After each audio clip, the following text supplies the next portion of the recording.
എൻ്റെ കൃഷ്ണൻകുട്ടി ഞാൻ ഇന്നലെ വന്നപ്പോഴാണ് വിവരം അറിഞ്ഞു. മോളുടെ അവിടെയായിരുന്നു. എന്താ ഉണ്ടായി? എന്തു പറയാനാ പണിക്കരേട്ടാ, സമയമായി, ആള് പോയി. മാലതി ഒറ്റയ്ക്കായില്ലേ? അതെ, അവിടുന്ന് ഇറങ്ങി കൊടുക്കേണ്ടി വരും. എവിടുന്നേലും ഒരു വീട് തരപ്പെടുത്തി കൊടുക്കാൻ വേണ്ടിയിട്ടുള്ള ഓട്ടത്തിലാണ് ഞാൻ. അതൊക്കെ കൃഷ്ണൻകുട്ടി തരപ്പെടുത്തിക്കോളൂ. അതിനെന്താ വേണ്ടച്ചാ എന്നോട് പറഞ്ഞാൽ മതി. ഞാൻ എൻ്റെ വഴിക്കൊന്ന് അന്വേഷിക്കാം.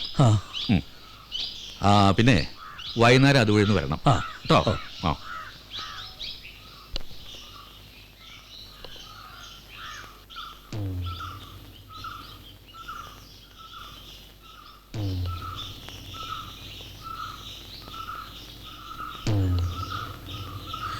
ഈ ഒരവസ്ഥയിൽ പെട്ടെന്ന് വീടൊഴിഞ്ഞു കൊടുക്കണമെന്ന് ശേഖരനാർ പറയാൻ വഴിയില്ല.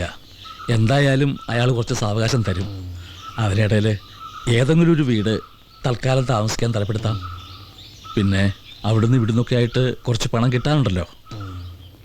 തളർന്നിരുന്നിട്ട് കാര്യമില്ല, നമുക്ക് നോക്കാം.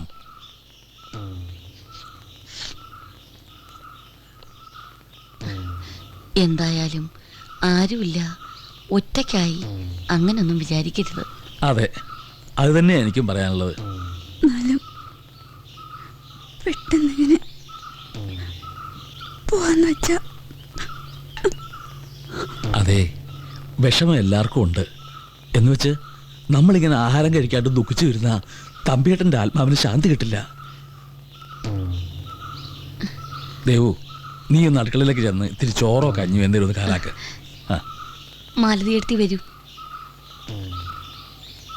എണീക്കൂ. അടുക്കളയിൽ എന്തൊക്കെയാ ഉള്ളത് നമുക്കറിയില്ലല്ലോ. ചെല്ലുന്നേ.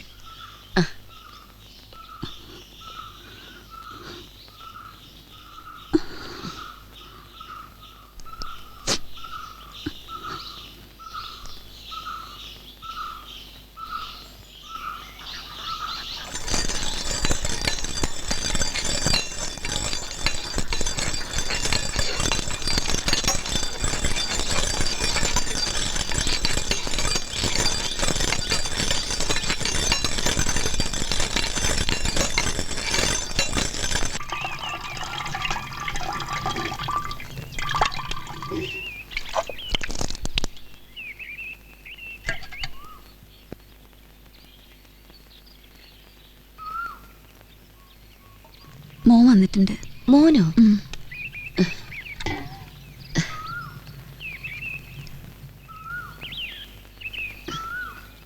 എന്താ പൂ?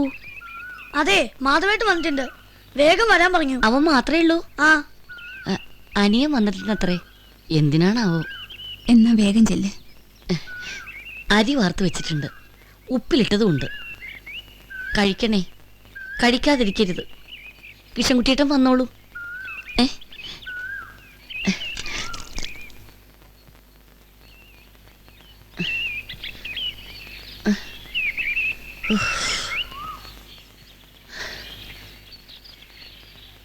നീ കൊറേ നേരമായോ മാധവ വന്നിട്ട്? എന്തേ പെട്ടെന്ന്? മീനാക്ഷിയുടെ കല്യാണം തീർച്ചയാക്കി. ഓ, ആരാ? ഇവിടെ മണത്തറ നാണാരുടെ മേനാ. ദിവസം തീർച്ചയാക്കിയോ? ഇല്ല, അതിന് നേരത്തെ അവിടെ വേണമല്ലോ. കൂട്ടിക്കൊണ്ടുവരാൻ പറഞ്ഞിട്ടുണ്ട്. ഇപ്പൊ പുറപ്പെട്ട അവിടെ എത്തുമ്പോഴേക്കും ഇരുട്ടാവില്ലേടാ? വേഗം പുറപ്പെട്ടാ മതി. അപ്പോ ആ കുപ്പായ എടുത്തിട്ട്.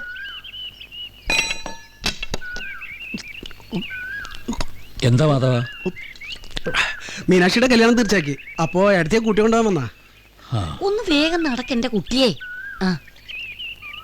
അതെ, നാളെ കാലത്തെ ചെക്കന്റെ വീട്ടുകാര് വരുന്നുണ്ട് അത്രേ ദിവസം തീർച്ചയാക്കാൻ. പറ്റിയാ ഞാൻ നാളെ തന്നെ മടങ്ങാം. ഇല്ല അച്ഛ, മറ്റന്നാ. അതെ, അടുക്കളയിൽ അരിയും സാമാനങ്ങളൊക്കെ ഉണ്ട്. എന്തെങ്കിലും ഉണ്ടാക്കി കഴിക്കണം കേട്ടോ. ദേവു,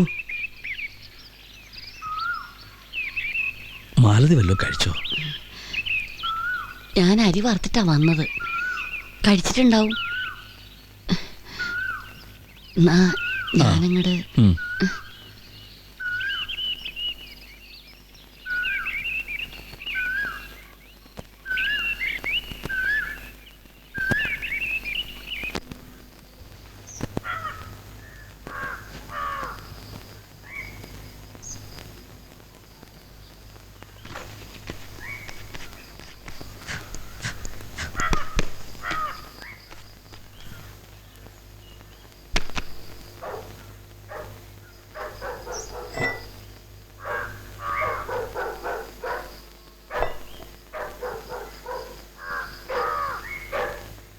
ആരുമില്ലേ ഇവിടെ?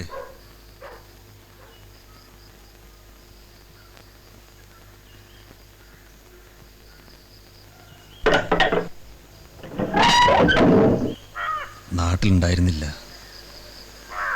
ഇന്നലെ വീട്ടിലെത്തിയപ്പോഴാ വല്ലാത്ത ദുഃഖം തോന്നി. മാലതി ഒറ്റയ്ക്കാണല്ലേ. എന്താ ചെയ്യാ? ഇരിക്കൂ.